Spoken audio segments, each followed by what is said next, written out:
Monsieur le Président, Monsieur le Ministre, Madame la rapporteure, pardon.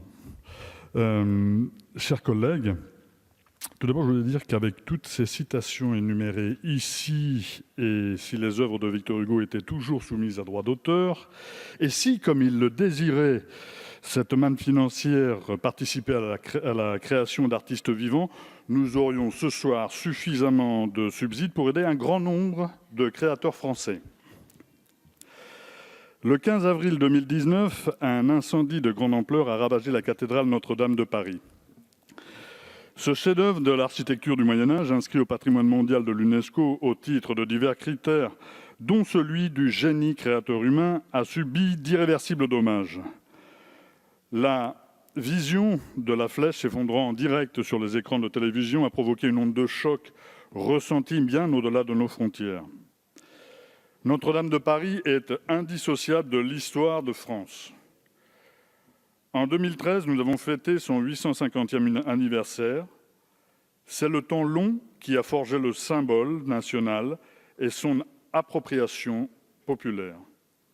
Cette douloureuse actualité nous amène ce matin à discuter d'un projet de loi de circonstance pour la restauration et la conservation de la cathédrale Notre-Dame de Paris et instituant une souscription nationale à cet effet. C'est avec le poids de l'histoire, le recul nécessaire et la sagesse qui doit l'accompagner que nous devons procéder. La vieille dame nous impose le temps de la réflexion. L'intense émotion générée par cette catastrophe a engendré un élan de générosité hors du commun. Dans les 24 heures qui ont suivi l'incendie, plus de 700 millions d'euros de dons ont été annoncés. La plupart des Français et des Françaises ont été affectés et nombre d'entre eux veulent contribuer à l'effort de reconstruction de ce monument, des plus modestes aux plus riches. Mais tous ne tireront pas bénéfice de cette générosité. Les donateurs les plus modestes auront à charge 100% de leurs dons, s'ils sont non imposables. Alors que le généreux mécène, lui, qui offrira 200 millions d'euros, pourra bénéficier de 132 millions d'abattements d'impôts, compensés par l'État, donc par le contribuable. Pour être encore plus explicite, nous vous proposons d'améliorer le nouvel article voté en commission des finances, demandant un rapport sur, je cite, « la part et le montant des dons et versements effectués au titre de la souscription nationale ayant donné lieu aux réductions d'impôts ». Nous souhaitons confier une mission d'éclaircissement supplémentaire à ce rapport. Nous voulons qu'il étudie le profil de ceux qui ont bénéficié de la réduction d'impôts par décile de niveau de vie. Ceci permettra de mettre en lumière le caractère injuste du système de dons.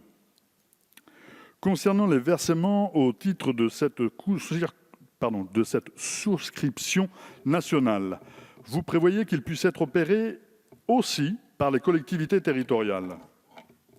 Vous précisez que dans votre exposé des motifs, mais pas dans le dispositif, que ces subventions seront considérées comme des subventions d'équipement, des dépenses d'investissement. Des incertitudes juridiques persistent sur la capacité des régions à réaliser ce genre de versement. Pourtant, il est vrai que nous pouvons voir que certaines d'entre elles, qui se disaient déjà asphyxiées financièrement par les baisses de dotations de l'État, ont su trouver les ressources nécessaires pour participer à cet élan de générosité. Nous espérons néanmoins que vous accepterez notre proposition de ne pas comptabiliser ces dons dans le calcul des 1,2% d'augmentation des dépenses que les collectivités doivent dorénavant respecter dans le cadre de la contractualisation. La meilleure solution pour couvrir les frais de restauration et de conservation de notre patrimoine, c'est l'impôt. La solidarité nationale peut financer un tel dispositif. Nous pourrions, par exemple, ce sera certes peut-être pas suffisant, mais nous pourrions, par exemple, envisager un impôt exceptionnel sur les grandes fortunes et sur les grandes entreprises.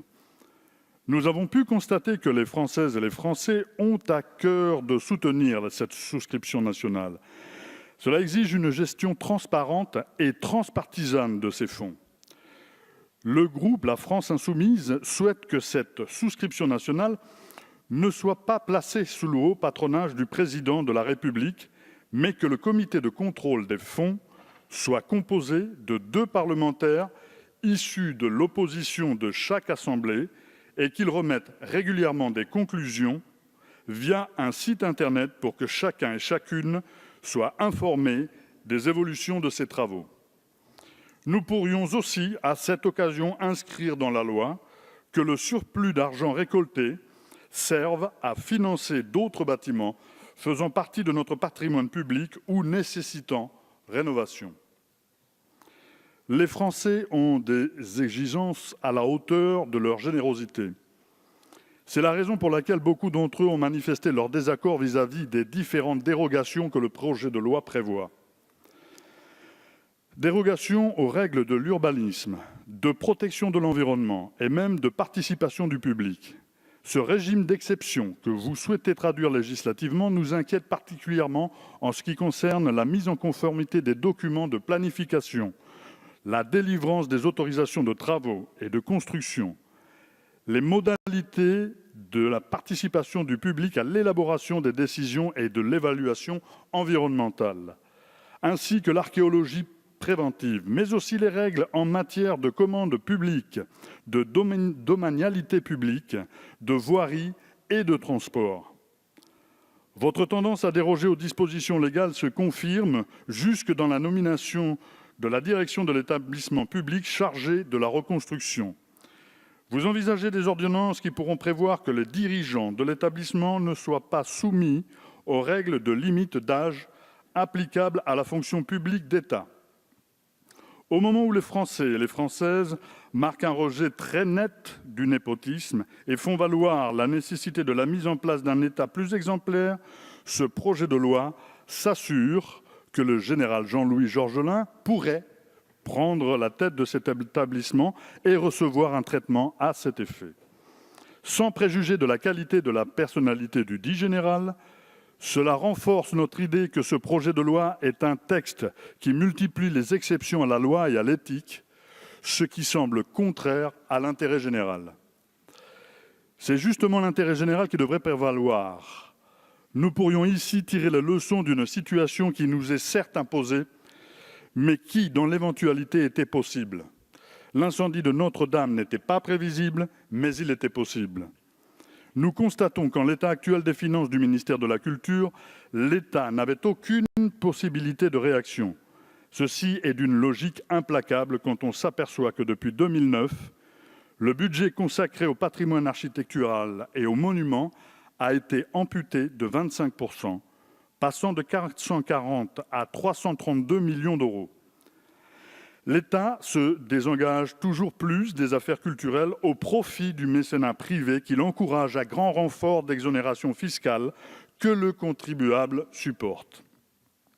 La culture est la variable d'ajustement des budgets de l'État. Pourtant, elle est un vecteur d'émancipation, donc de liberté, et c'est l'antidote absolu contre l'obscurantisme.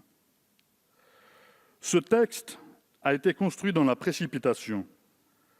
C'est pourquoi nous voulions le renvoyer en commission. Il faut restaurer ce formidable édifice, mais pas dans les conditions que vous nous énoncez. Nous voterons donc contre ce texte, contre ce projet de loi. À une certaine époque, Notre-Dame de Paris était l'incarnation d'un temps nouveau qui commençait. Il est fondamental que sa reconstruction se fasse dans un esprit qui respecte les grandes questions qui nous animent aujourd'hui, autant que celles qui ont pu animer les bâtisseurs des temps anciens. Les questions sociales, environnementales, éthiques, démocratiques doivent être au cœur des préoccupations de celles et ceux qui auront la mission de le reconstruire. Merci.